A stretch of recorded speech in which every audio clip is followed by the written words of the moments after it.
hopefully you can still hear me with all the wind out here, but here's our new road. There's the building.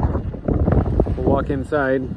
So this will connect the old parking lot to the new. Guess I shouldn't have been so far away. Sorry. We've got a garage door in, which is going to be fantastic. Ventilation is going to go there as I walk inside. Oh, this is new to me. The walls are painted. All those areas where the rocks were coming down signifies a booth, a booth, a booth, a booth.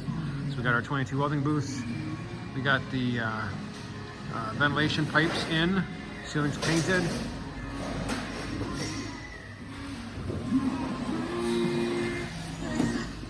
They're painting today.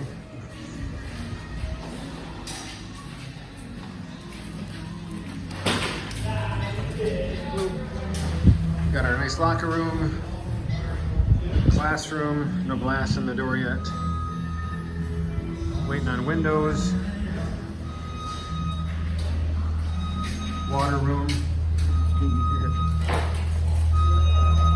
So this is the hallway we'll be entering. So that's where the students will come in. There's Corey. There's where the students will be entering.